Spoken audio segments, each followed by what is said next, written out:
एक राज्य का राजा होता है जो बहुत ही ज्यादा अमीर होता है। उसका बेटा परदेश पढ़ने गया होता है। जब वापस आता है तो पिता बहुत ही खुश होता है।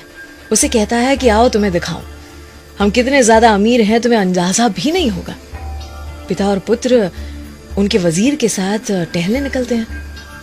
पिता कहता है कि दूर दूर तक जितनी जमीन दिखाई दे रही है, धन दौलत सब तुम्हारा है, तुम राजकुमार हो। जब वो लोग सब कुछ देखकर वापस लौट रहे होते हैं तो बेटा काफी दुखी होता है, क्योंकि रास्ते में वो कुछ गरीब लोगों के घर को भी देखता है। राजा जो पिता होता है वो कहता है कि देखा हम कितने अमीर हैं। बेटा कहता है अमीर हम नहीं है, हमारे पास हमारे राज्य की रखवाली करने के लिए 2 कुत्ते हैं पिताजी, लेकिन ये जिनको आप गरीब कह रहे थे इनके पास 10। हर रोज रात को वो अपने गांव के इन कुत्तों को अपने हाथों से खाना देते हैं।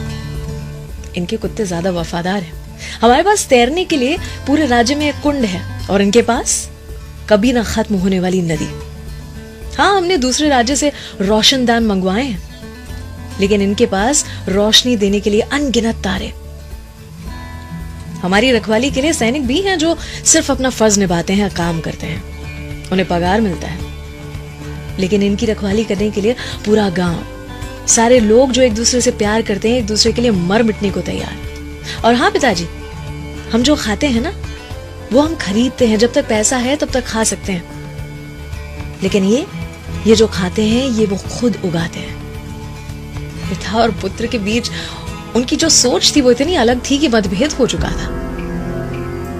वापस महल की ओर जाते हुए रास्ते में उन्हें एक फकीर मिला, तो उसने कह दिया मेरी झोली भर दीजिए। अब पीछे जो वजीर चल रहा था उसे राजा ने बुलाया और कहा कि इसकी छोटी सी झोली भर दो। उसमें 10 सोना मोहरे डाली और वो गायब, 50 सोना मोहरे डाली वो भी गायब, 100 सोना मोहरे डाली और वो भी गायब हो चुकी थी। अब राजा के लिए तो अपनी प्रतिष्ठा का सवाल था और बेटे के सामने उसने कहा चाहे मुझे कितनी भी धन दौलत देनी पड़े, मैं हार नहीं मानने वाला, वो भी इस फकीर से। उसने अपने वजीर से कहा कि और दौलत मंगवाई जाए।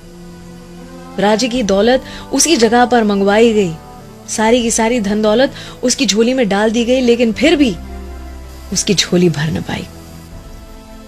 राजा सब कुछ खोकर अपना शीश झुकाकर उस फकीर के आगे खड़ा हुआ था। उसने कहा कि ये झोली काहे की बनी है? तब फकीर ने कहा कि ये झोली नहीं, ये इंसानी मन है जो एक इच्छा से दूसरी इच्छा की ओर छलांग मारता है।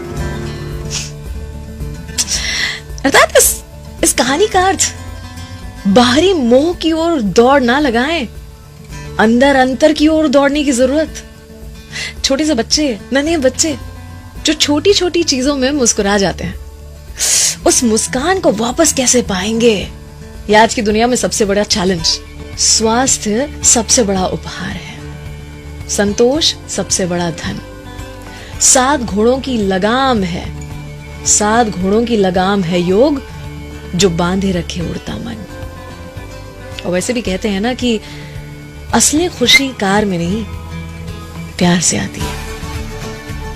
इस मौके पर इंसानी सोच और इंसानी दिमाग के बारे में ये भी कहना चाहूंगी कि हम जिससे नफरत करते हैं उसे एक इंसान के बारे में पूरी दुनिया को बताते हैं कि इससे नफरत है, लेकिन हम जिससे प्यार करते हैं उससे प्यार करते हैं, ये कहने भर की फुर्सत नहीं है। मेरी सोच, मेरे विचारों के बारे में जरूर से सोचिएगा।